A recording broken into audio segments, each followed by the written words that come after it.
샬롬.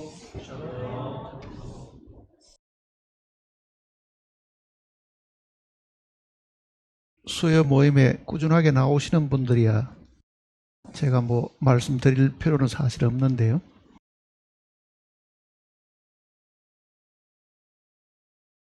어릴 때 우리는 장로교회 부모님을 따라가지고 늘 다녔습니다. 부모님이 새벽기도 같은 데도 거의 1년 내도록 한두 번 빠지는 것 이외에는 거의 매일같이 나가셨다고 이야기를 하셨으니까 감기가 걸리거나 부덕에서 못 움직일 정도 한 2, 3일 빼고는 매일같이 5시에는 새벽기도를 다니셨다는 그 이야기를 듣고 우리도 그 새벽기도도 부지런히 따라다니기도 사실은 했습니다. 그 당시보다도 지금이 더 게으르겠죠. 사실은 매일 새벽 4시쯤 일어나서 5시에 집회에 참석하려고 하면은 보통 정신 가지고는 참석하기도 사실 힘들잖아요. 오히려 주님을 더 알고 더 분명하게 복음을 깨달았다고 하면서도 그 열심에 있어서는 그 이전에 미치지 못한다는 것을 저도 사실은 알고 있습니다. 종교개혁자 마르틴 루터가 한 그 이야기 속에 이 게으름에 대해서 책망한 그 이야기가 있습니다. 마귀도 게으른 사람은 사용하지 않는다. 그렇게 이야기를 한 적이 있고, 미국의 D.L. 무디 같은 경우도 자기는 한 번도 게으른 사람이 구원받는 것을 본 적이 없다 그랬습니다. 대부분 사람들은 구원을 못 받는 것이 죄를 못 깨달아서 못 받는다고 하지만 사실은 그 마음이 하나님에 대해서 단 요만큼도 열심을 내거나 뭐를 찾아보려고 하지 않는다는 말과도 사실은 같습니다. 게으르면은 마귀도 쓰지 않고 게으른 사람은 하나님이 구원하실 수도 없다. 그런 표현들을 우리 앞선 믿음의 선배들이 남겨놓은 그 이야기 속에 기록이 되어 있습니다. 우리도 사실은 구원을 받은 사람인데 구원받은 사람이 게으르면 어떻게 되겠느냐? 난 뭐 구원받았으니 이제는 지옥을 가지 않고 멸망은 당하지 않을 테니까 뭐 이래 살으나 저래 살으나 천국은 따놓은 당상이니까 괜찮을 거야 아마 이렇게 생각할 수도 있습니다. 주님 앞에 섰을 때 악하고 게으른 종아라는 그 질책이 있다는 것을 성경이 이야기합니다. 악하고 게으른 종. 그러니까 책망받는 그 이유 중에 악한 것도 문제지만은 게으른 것이 그 문제다 하는 이제 그 이야기입니다. 그런 의미에서 보면은 우리는 일주일에 2번 모이는 이 모임도 정말 우리가 하나님을 만나기 위해서 하나님의 뜻을 우리가 헤아리고 또 하나님께서 우리를 행하신 이 간절한 소원이 무엇인지를 알기를 위해서라도 열심을 내어서 참여하는 것을 뜻을 세워야 됩니다. 만약 그렇지 않고 그저 가고 싶으면 가고 가기 싫으면 가지 않고 만일 우리가 자기의 이 본능대로 산다고 하면요 주님 옆에 갔을 때도 악하고 게으르다는 그 책망을 분명히 받게 될 거라는 걸 기억을 해야 될 겁니다. 신앙생활을 어떻게 하느냐에 대한 그 질문을 저 자신도 제 자신에게 많이 합니다. 어떻게 사는 것이 하나님께서 우리에게 바라시는 정답이냐? 어떤 신앙생활이 하나님께서 우리에게 권장하시는 것이냐? 그러니 구원받은 사람들에게 하나님께서 뜻을 세우셔가지고 이게 정상적인 신앙생활이다라고 만일 가르쳐 주신다고 하면은 그것이 뭐겠느냐 하는 이제 그 이야기입니다. 저는 기도할 때도 늘 그 부분을 늘 하나님 앞에 물어봅니다. 하나님께서 무엇을 하기를 원하시며 제가 어떻게 하기를 원하십니까?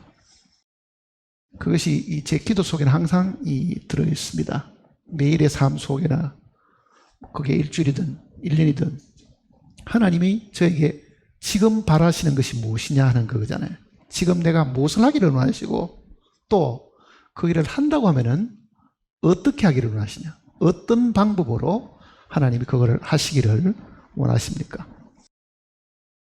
그 내용을 제가 늘 마음속에 두고 기도하는 내용들입니다. 베드로후서 1장을 한번 보시면요. 베드로후서 1장 383페이지입니다. 베드로후서 1장 1절부터 보겠습니다. 1절부터 4절까지 다 같이 한번 읽어보겠습니다.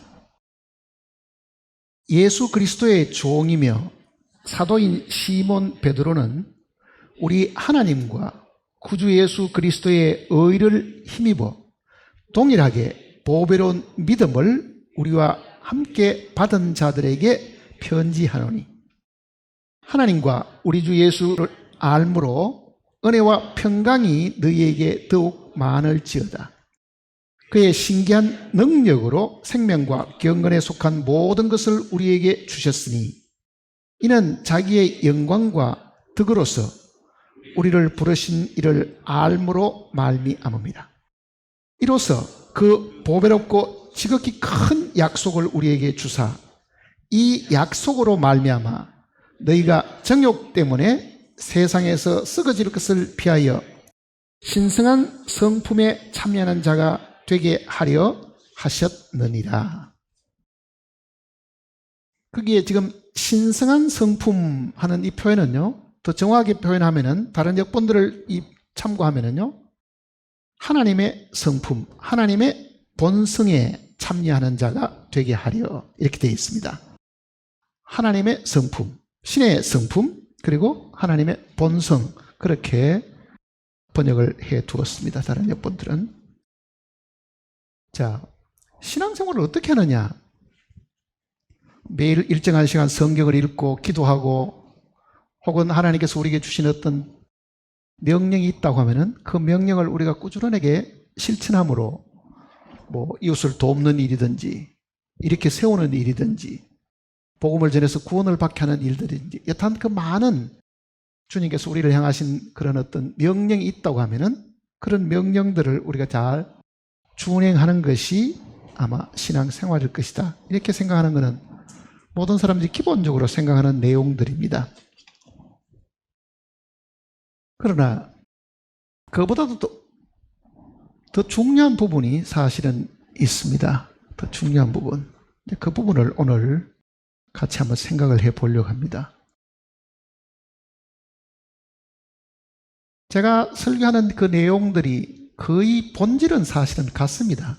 본질은 같은데 이런 각도에서 한번 이야기하기도 하고 저런 각도에서 여러 부분과 여러 모양으로 이야기하듯이 다각도로 그 내용을 설명을 해서 제대로 이해를 못 하시는 분들이 있으면 어떻게든지 그 내용을 가르쳐 드리려고 생각하는 부분들이 사실 있습니다.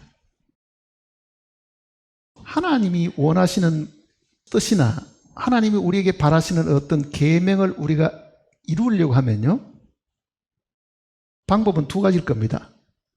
하나는 우리의 이 타고난 육신을 가지고 정말 최선을 다해서 그 뜻을 이루어 보려고 하는 한 부분이 있을 겁니다. 하나님이 이렇게 말씀하셨으니 이게 나에게 손해가 되더라도 힘이 들더라도 검전이 든다 하더라도 하나님이 그렇게 말씀하셨으니 내가 지금은 하기 싫지만은 억지로라도 이거를 해야지 해서 그거를 조금씩 이루는 사람이 있을 겁니다. 그러고 보면은 돌아보면 어떻습니까? 뿌듯한 마음이 있죠. 뭔가 보람을 느끼는 그런 것이 있습니다. 아, 그때 내가 좀 귀찮아도 했더니만은 뭔가 좀 그래도 뿌듯하고 언젠가 주님이 이거를 기억해 두셨다가 나에게 상으로 보상해 주지 않겠는가 하는 그런 생각도 사실은 있습니다. 근데 우리가 그거보다도 그게 만일 우리가 처음 구원받았을 때 우리의 마음들이 아직도 뭔가 이 육신적인 것하고 이렇게 뒤섞여 가지고요, 제대로 분별을 못할 때 우리가 그런 생각을 했다 하더라도 적어도 이제는 성숙했는 단계에 있어서는요, 그게 다 맞지를 않다 하는 것을 우리가 조금 사실은 알게 됩니다. 왜 그렇겠어요? 하나님은 우리와 같은 육신을 가진 존재가 아니시고 하나님은 영이시잖아요, 사실은요. 그러니까 하나님이 영이시기 때문에 육신을 가진 사람이 아무리 열심을 내고 최선을 다해도 그 영이신 하나님을 기쁘게 할 수는 우리 쪽에 어떤 것도 사실은 없다, 그 얘기입니다. 그러니까 성경이 늘 하는 이야기는 뭡니까? 육에 속한 사람은 하나님을 기쁘시게 할 수 없다, 그 얘기잖아. 육에서는 우리는 구원을 받고도 그대로 육신을 가지고 있습니다. 만일 우리가 구원을 받은 이후에도 여전히 육신만 가지고 이거를 최선을 다해가지고 하나님을 섬기려고 한다 하더라도요, 그것도 구원받은 육신이잖아요. 구원받은 육신. 그러니까 구원받은 육신을 가지고 하나님을 기쁘시게 할 수 있느냐? 못하죠, 사실은요. 그러니까 구원받은 육신, 구원받지 않는 육신, 육신은 다 똑같습니다.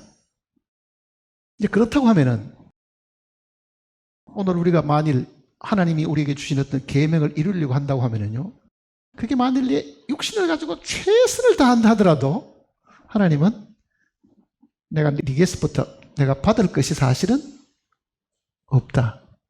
왜? 육에 속한 사람이 하나님을 기쁘시게 못한다는 말은 이게 생명의 차원이 사실은 다르기 때문에 그렇습니다. 생명의 차원이.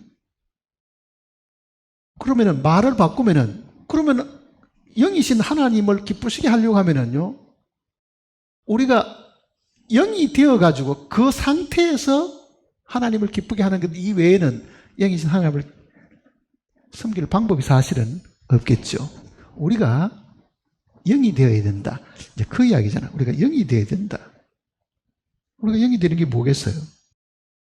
요한복음 10장을 한번 보세요. 요한복음 10장 33절입니다. 10장 33절.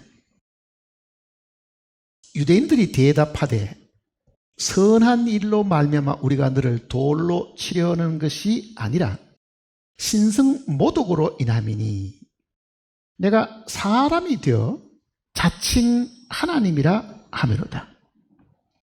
예수께서 이르시되 너희 율법에 기록된 바 내가 너희를 신이라 하였노라 하지 아니하였느냐.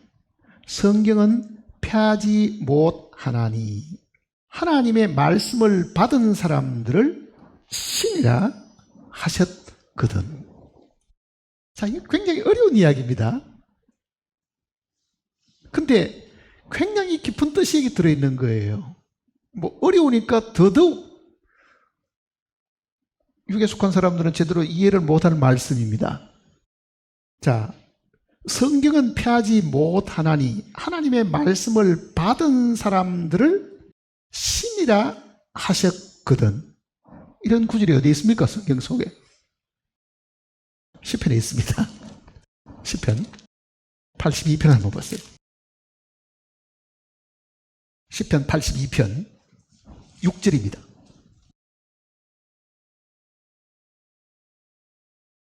같이 읽어볼까요?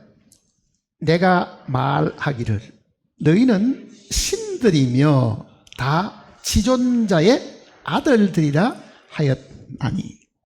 신들이며 그러잖아요. 너희는 신들이며. 근데 예수님은 이 말씀을 더 분명하게 이거를 설명을 해 주신 것이 뭐냐면은 성경은 폐하지 못하나니 하나님의 말씀을 받은 사람들을 신이라 하셨거든 그랬습니다. 하나님의 말씀을 받은 사람들을 신이라 불렀다. 자, 그럼 보세요. 이런 뜻입니다. 우리는 태어날 때부터 다 사람이죠. 육이잖아요. 육을 가진 사람이지요. 그런데 예수님이 육신을 가지고 오셨는데요, 사람들 눈에는 사람으로 보이잖아요. 그런데 예수님이 뭐라고 말하면 내가 하나님의 아들이다, 그렇게 이야기하잖아요. 그러니 사람들은 하나님이 되려고 하면 그게 영이 되어야 되는데 너는 육을 가지고 있으면서 네가 도대체 신이라고 말을 하느냐 하나님이라고 말하느냐, 이렇게 지금 시비를 지금 거는 거잖아요. 육을 가진 사람인데 네가 사람이 되어가지고 어떻게 스스로 내가 신이다 하나님이다 이렇게 말하느냐. 그러니 예수님은 그거를 직설적으로 설명하지 않고요.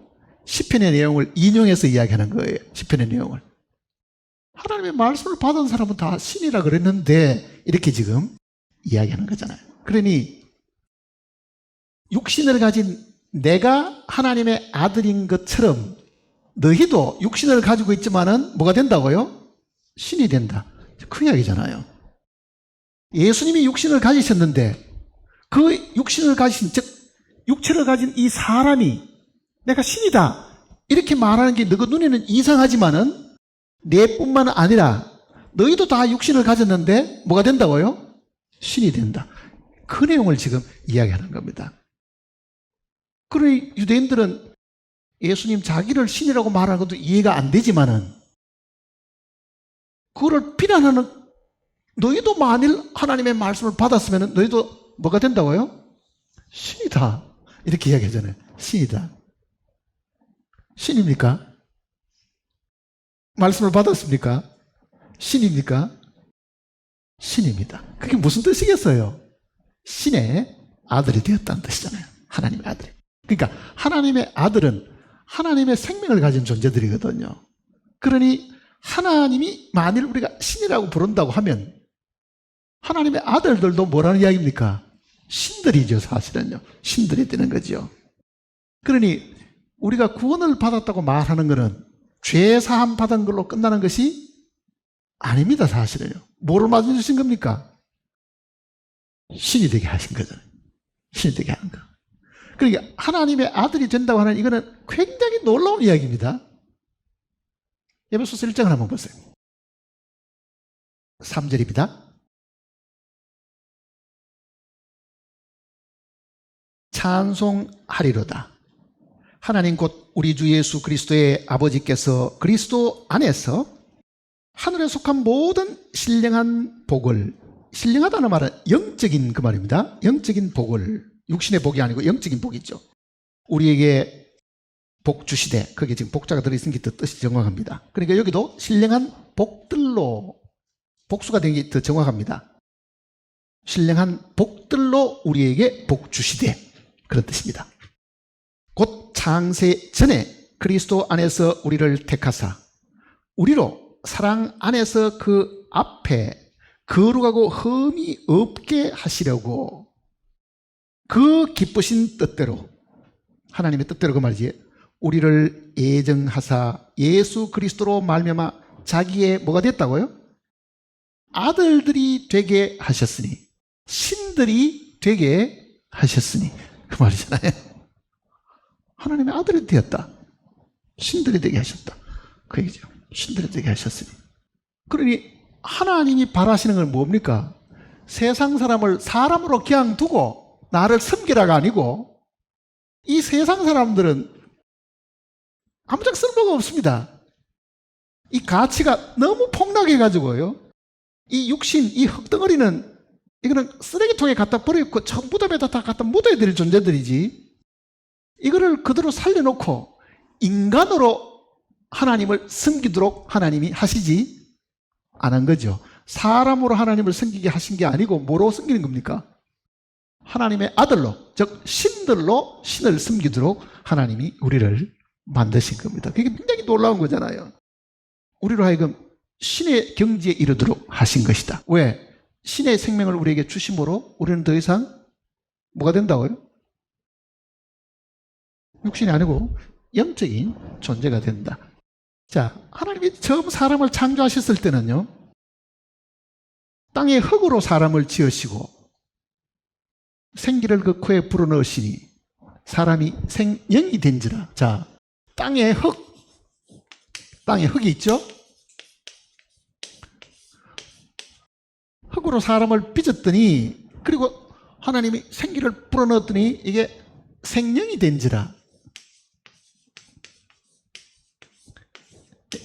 이거는 영어로 표현하지 말고 이거는 혼으로 표현해야 됩니다. 혼으로. 본래 원어나 다른 역본들은 다 이걸 혼으로 번역을 했잖아요.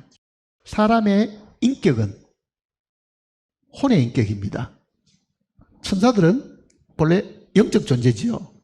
그러니 처음 사람이 지원받을 때는 사람은 흙집 속에 생명을 가지고 있는, 혼의 생명을 가지고 있는 혼의 존재들입니다. 그러니까 생혼이 된지라 이렇게 번역을 해야 되는데, 우리말 이 개역성경이 번역될 그 당시는요, 이 영과 혼에 대한 개념이 명확하게 되어 있지 않았습니다, 사실은.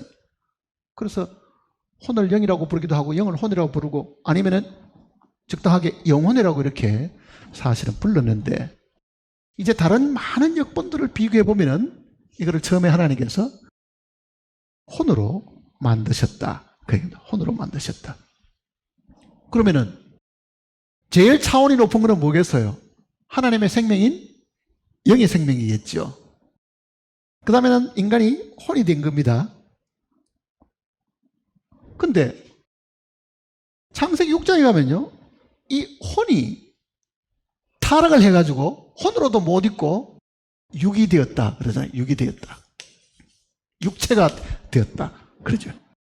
그러니까 이거는 육신이 되었다는 말은 혼의 위치, 그래도 뭔가 지성적이고 인격을 갖추고 뭔가 그래도 짐승을 다스릴 만큼 지위도 뭔가 있는 그런 존재가 타락함으로 인해 가지고 뭐가 됐다는 얘기입니까?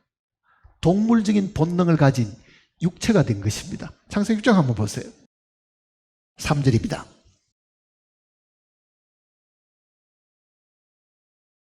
같이 읽어볼까요? 여호와께서 이르시되 나의 영이 영원히 사람과 함께 하지 아니하리니 그들이 어떻게 되라고요? 육신이 됩니다. 육체가 되었다 그 얘기입니다. 육체가 되어버렸다. 그러니까 혼의 위치에서 더 추락을 해버린 거죠, 사실은요. 그러니까 본래는 하나님이 계시는 영적 위치가 있고 혼의 위치가 있고 육이 있는데, 하나님이 바라시는 거는요, 아담이 여기 서 있죠. 지금 아담이 여기 있는 거죠. 지금 아담이 범죄하기 전입니다. 하나님은 이 아담이 생명나무 과일을 먹고 하나님과 같이 영적 존재가 되기를 바랐습니다. 왜? 생명나무는 영원한 생명을 주는 영생과 관계가 있는 것을 이야기하는 거거든요. 하나님이 영원하신 분인 것처럼 이 생명나무를 먹으면은 정말 하나님의 아들이 되어가지고 하나님과 같은 존재가 되는데, 요 생명나무 과실을 먹고 하나님과 같이 되어가지고 영원히 하나님과 더불어 살면 좋은데, 혼이 지금 6장을 보면은 타락을 해보니까요, 떨어진 거죠. 일로 한 단계가 더 추락을 해버린 거죠.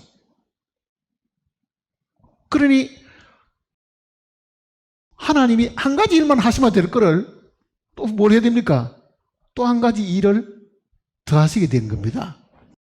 본래 안식일은 하나님의 창조의 모든 일들이 다 끝이 났기 때문에 하나님이 쉬셨다 그랬잖아요.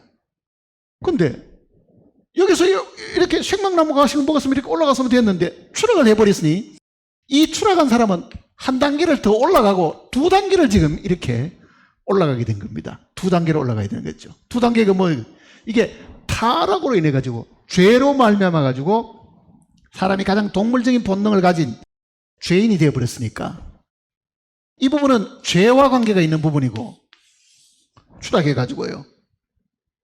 이 부분은 뭐와 관계 있습니까? 생명과 관계가 있죠. 생명과. 그래, 하나님이 하실 일은 뭐겠어요? 죄 있는 인간을 죄 없도록 만드는 일이 하나 있고, 이게 십자가잖아요. 그리고 죄 없이 된 그 사람에게 성령을 주셔가지고, 생명을 주셔가지고 어떻게 하는 겁니까? 하나님의 아들들이 되게 하는 거죠. 그러니 죄 사함은 본래 하나님의 창조의 목적 속에 들어있지는 않았습니다. 이게 부수적인 일인 거예요. 근데 우리는 어디에 머뭅니까? 대부분 나 죄 사함 받았어. 그럼 그것은 어디에 올라가야 되겠어요? 하나 더 올라가야 되겠죠. 그게 생명을 얻어서, 하나님의 생명을 얻어서 하나님의 아들로, 즉 신의 아들로, 신으로 사는 것을 하나님이 바라시는 거죠. 신으로 사는 것. 하나님의 말씀을 받은 자는 신들이라 하였거늘 그러잖아요. 그러니 그 영원하신 하나님이 오늘 우리에게 바라는 것은 죄 씻어준 거를 감사하고 그거 기뻐하고 사는 게 아니고 어떻게 하라는 이야기입니까? 내가 너를 내 아들로 삼았으니 이제는 네가 받은 그 생명으로, 신의 가지고 있는 그 신의 생명으로 신을 기쁘게 하고 섬기고 살아라. 그 얘기잖아요, 사실은요. 그러니 구원받은 우리가 뭐가 깊이 생각해야 될 부분이 그겁니다. 다시 이 위치에 올라가 봐야, 여기에서 머문다고 하면 결국은 이거는 여전히 뭡니까? 혼이지, 혼. 혼으로 사는 거잖아요. 혼으로. 자기 생각과 자기 판단과 자기 느낌과 자기 기분에 따라 사는 거죠. 기분이 좋으면 주님을 위해서 열심을 내고, 기분이 나쁘면 침체되고 아무것도 안 하고 있고, 그렇게 사는 거죠. 작년에는 열심을 내다가 오늘은 뒤로 처지는 성도들이 너무너무 많잖아요. 다 자기의 육신의 본능대로 살기 때문에 그런 거죠. 혼으로 사는 거죠. 영으로 사는 거는 그거하고는 또 다르죠, 사실은. 영으로 사는 거는. 그러니 하나님이 구원받은 사람에게 주신 목적은 죄 사해 주는 거 이거에 있지를 않습니다. 이게 없어도 그가 우리에게 주시려고 하는 건 뭐였습니까? 영원한 생명이 네 속에는 없다. 그 얘기잖아요. 영원한 생명이 네 속에는 없다. 너는 만들어진 존재지 내가 낳은 존재는 아니죠, 하나님이. 그러니 하나님이 낳아야 되는 거는 뭐냐? 거듭나게 하는 거잖아요, 사실은요. 거듭나게 하는 거. 베드로전서 1장을 보시면요. 3절입니다. 베드로전서 1장. 3절. 우리 주 예수 그리스도의 아버지 하나님을 찬송하리로다. 찬송해야 될 이유가 뭡니까?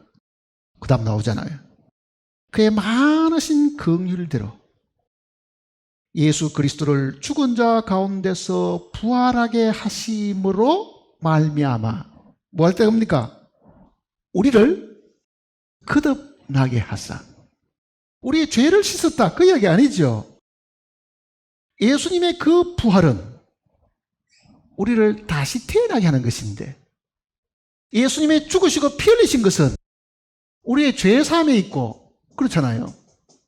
예수님의 부활은 어디에 있습니까? 생명 주시는 데 있다. 우리를 태어나게 한다. 부모가 나를 태어나게 할 때는 나에게 뭐를 주는 겁니까? 생명을 주는 거잖아요, 사실은요. 부모에게 생명을 받고 태어난 거잖아요. 그러니까 예수 그리스도의 부활하심으로 말미암아 예수님이 부활하신 것은 우리에게 하나님과 똑같은 생명을 우리에게 주셔서 아들로 태어나게 하신 것이다. 그러니 신의 아들이니까 신이다, 그 얘기입니다. 신의 아들이니까 신이다.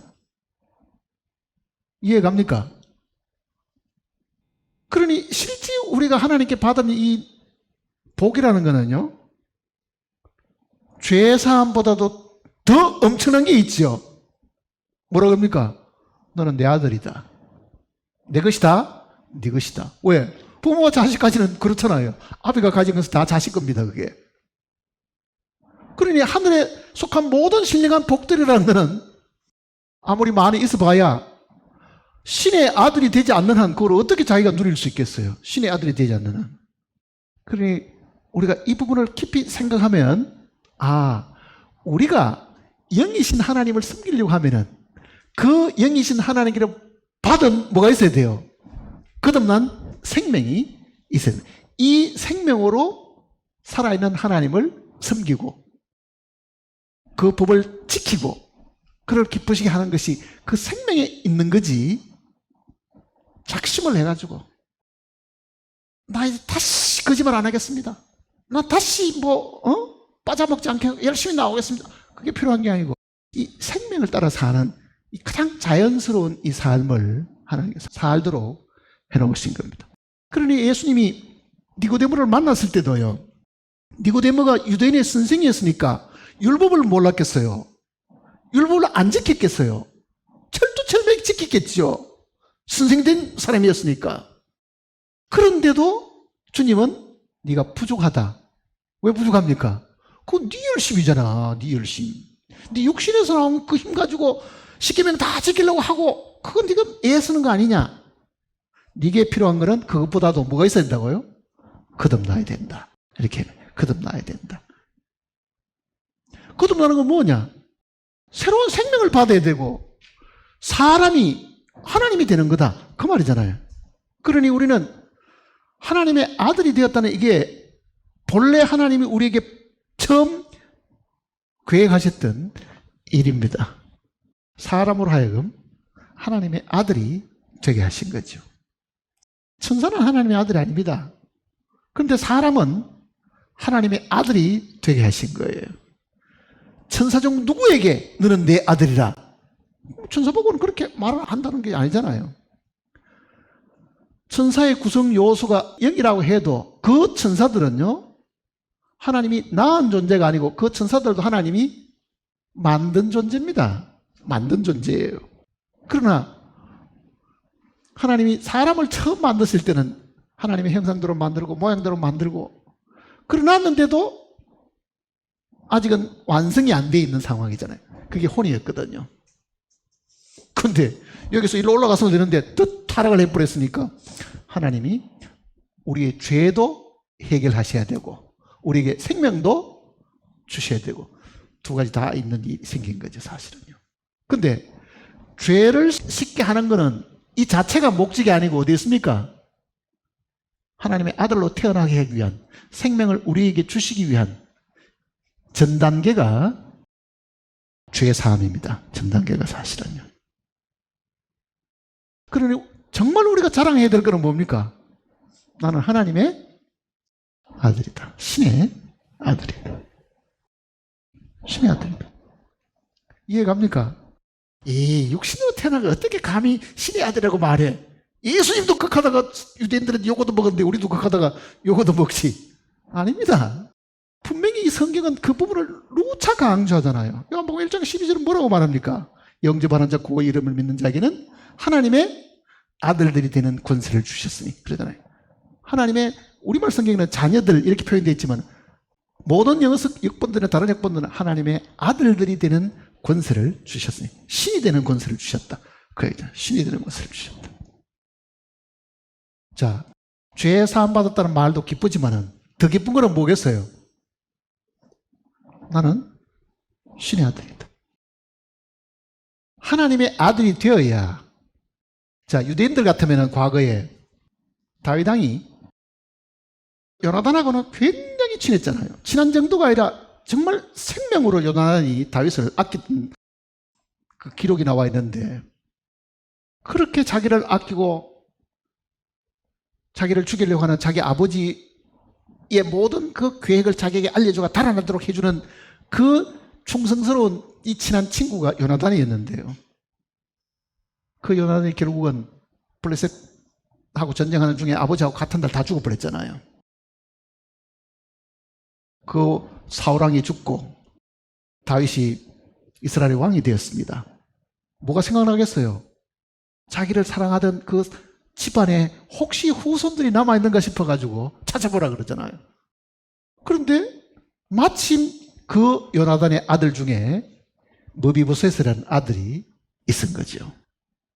그러니 자기 할아버지가 다 망해버리고 집안이 다 망해버리고 왕족이 다 멸망당해버리고 아무도 살아난 사람이 없는 줄 알았는데 그래도 이 왕족의 이 사울의 손자가 있는 거잖아요. 결국은요. 하나가 남아있은 거죠. 근데 피랑 가다가 어떻게 유모가 잘못해가지고 아이를 떨어뜨려가 두 다리가 부러져가지고 두 다리를 다 저는 절름발이 아들이 있었는데 그게 모비보셋이었거든요. 다윗이 그를 데려오라 그러죠. 그러니 자기가 잡혀 죽는 줄 알고요. 얼마나 겁을 냈겠어요. 자기 할아버지는 이 다윗을 죽이려고 그렇게 10년 넘게 추적을 했는데 아니 유일하게 살아남은 이 사울의 집안의 이 손자를 죽이려는가 싶어가 얼마나 떨면서 그 앞에 나왔겠어요. 그 다윗이 겁내지 말라고 이야기하잖아요. 네 아버지가 나에게 정말 자기 생명처럼 나를 아꼈는데 내가 사울의 집안에 있는 모든 것은 너에게 다 주마. 밭이든 논이든 재산이든 너에게 다 주마. 그리고 너는 이제부터 내 상에서 먹고 마시라. 자, 왕의 상에서 먹고 마시는 사람은 왕자들밖에 안 되잖아요, 사실은요. 그걸 어떻게 한 겁니까? 왕자의 위치에, 왕의 생명을 가진 왕자의 위치에 앉게 해준 거죠. 그게 장차 우리가 주님 앞에 갔을 때 우리 모습을 미리 보여준 겁니다. 우리는 다 원수 집안에 태어난 사람이에요. 다윗과 사울은 원수 집안이잖아요. 우리는 마귀의 집안에 태어난 존재들이라고요. 하나님과 원수가 되었던 그 집안에 태어났던 자들인데, 다윗이 요나단 때문에 그 아들을 왕처럼 대하시잖아요. 왕자처럼 대하죠.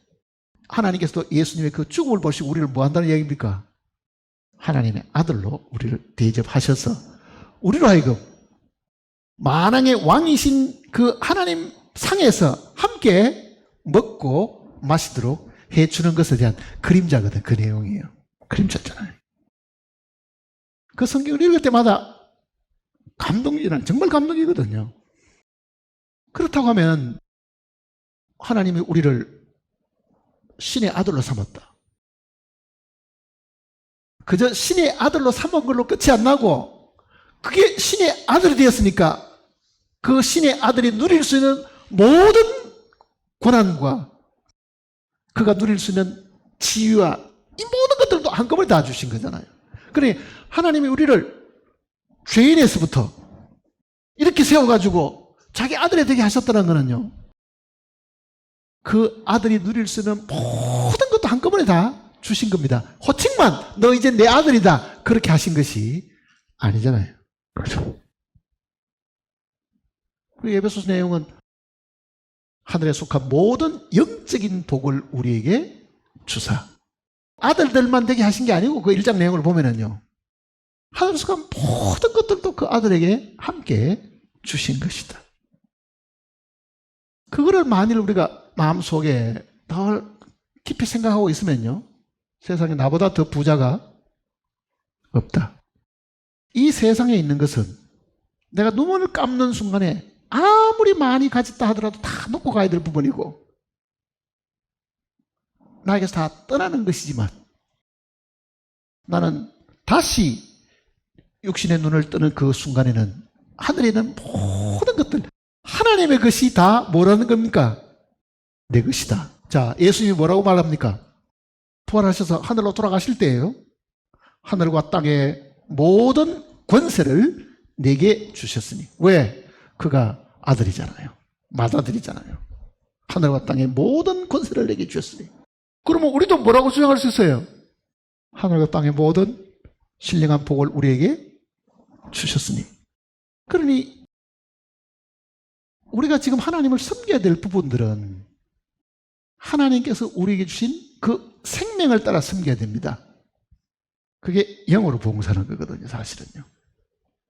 성령이 내 안에 나를 통해서 역사하고 정말 그 생명의 본능을 따라 사는 것. 신의 성품에 참여하라 합니다. 그 말이 뭐냐? 베드로후서에 있는 그 이야기는요, 우리는 신의 본성을 받았으니까 이제는 그 신의 본성대로 살아야 된다. 그 내용을 이야기해요. 신의 본성대로 살아야 된다.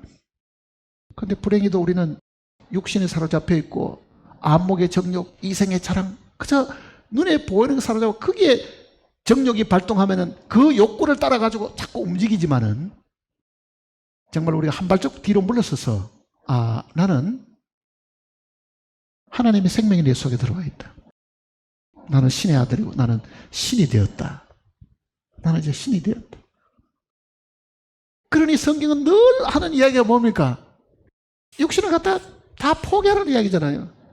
다 갖다 버려야 되고, 이거는 저 무덤에 다 갖다가 매장을 시켜야 될 부분들이고, 네가 받은 것은 하나님께서 받은 이 영이, 이 생명이니까 이 생명을 따라 살아라. 로마서를 보세요. 로마서 8장을 보시면 15절 보세요. 너희는 다시 무수하는 종의 영을 받지 아니하고 양자의 영을 받았으므로 우리가 아빠, 아버지라고 부르짖느니라. 누구를 그렇게 부릅니까? 여기 지금 아빠, 아버지, 우리말에 지금 아빠, 아버지를 하니까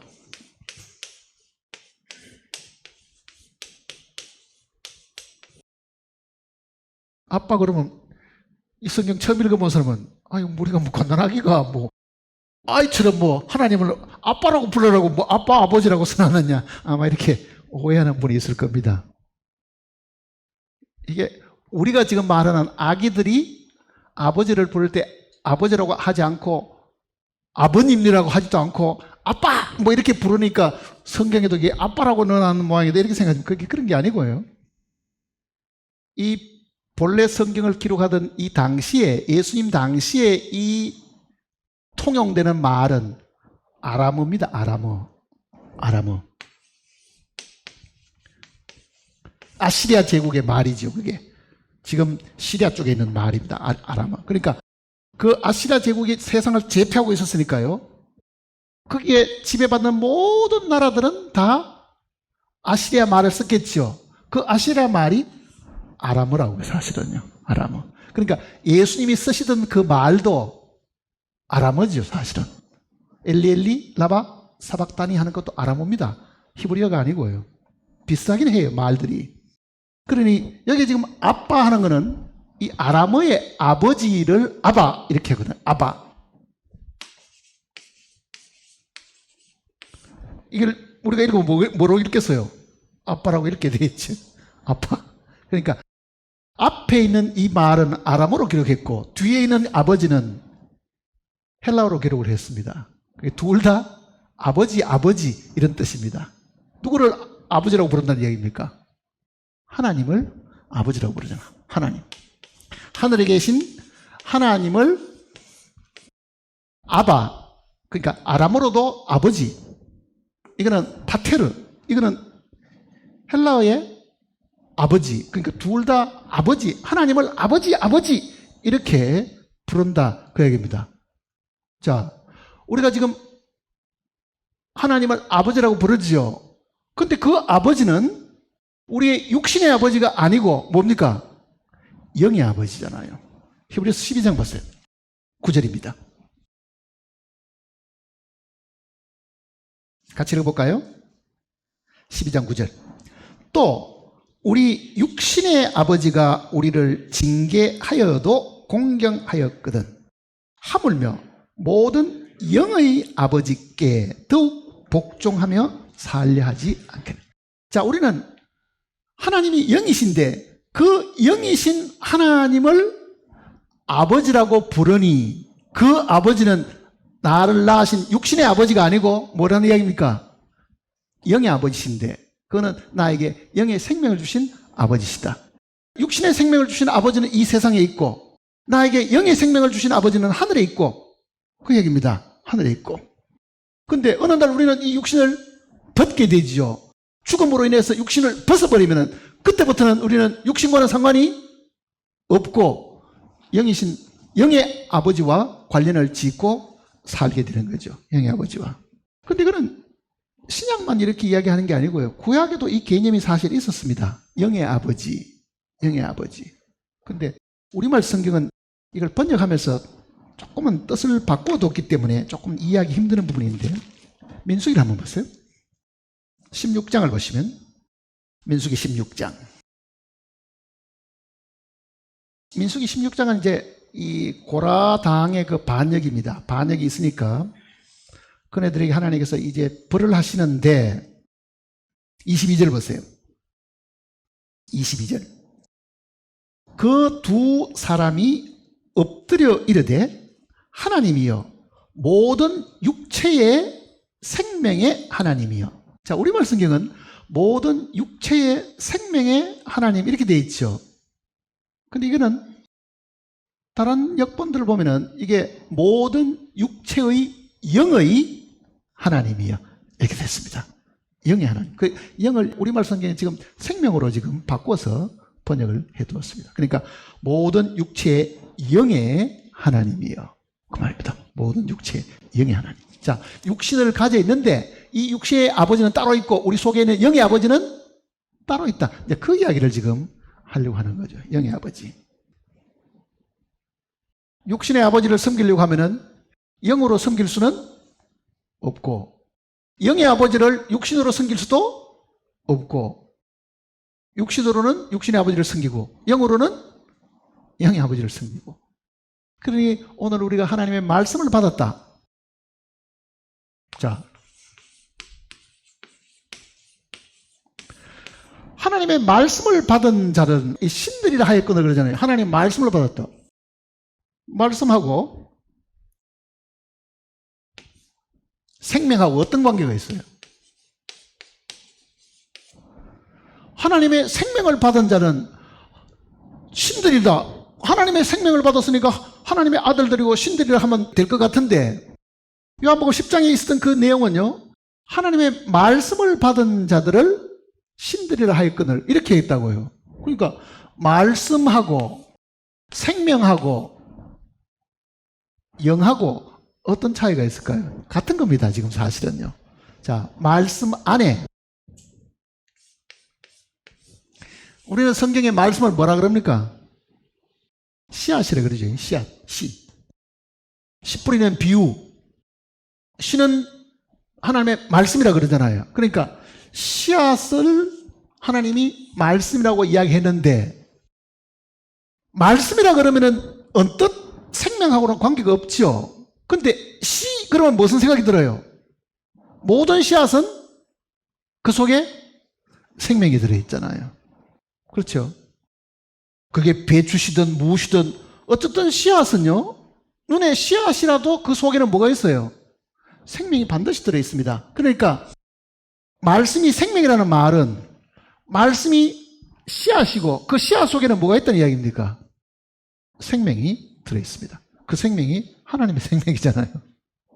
그러니까 하나님의 말씀을 받은 자는 신들이라 했다. 하나님의 씨앗을 받은 자는, 즉 하나님의 생명을 받은 자는 하나님의 아들들이니까 그거는 작은 신들이죠. 하나님이 큰 신이고 우리는 작은 신들이다. 이제 그렇게 예수님이 설명해 주시는 겁니다. 신이 되었습니까?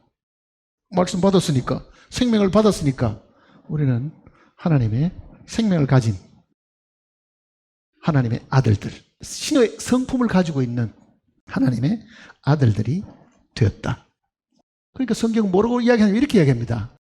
너희가 거듭난 것이, 다시 태어난 것이, 하나님의 아들로 태어난 것이 썩어질 씨로 된 것이 아니요 썩지 아니할 씨로 된 것이, 이는 하나님의 살아있고 항상 있는 뭐로 되었다고요? 말씀으로 되었다 그러잖아요. 그러니까 이 말씀이 바로 씨앗이고 씨앗 속에는 반드시 생명이 있다 그 얘기입니다. 생명이 있다. 그러니까 말씀을 받은 것은 씨앗을 받은 것이고 씨앗을 받은 것은 생명을 받은 겁니다. 그러니까 예수님이 그 이야기가 이제 이해가 가지요. 하나님의 말씀을 받은 자는 신들이라 부른다 그러잖아요. 하나님의 생명을 가졌으니까, 하나님의 아들들이니까, 하나님의 아들들은 바로 신이다. 이렇게 표현한 거죠. 그러면 아직 우리는 육신을 가지고 있는 동안에는요, 신의 기분이 안 나겠지요. 벗으면 어떻게 되겠어요? 육신을 벗으면 달라지죠. 사실은 달라지죠.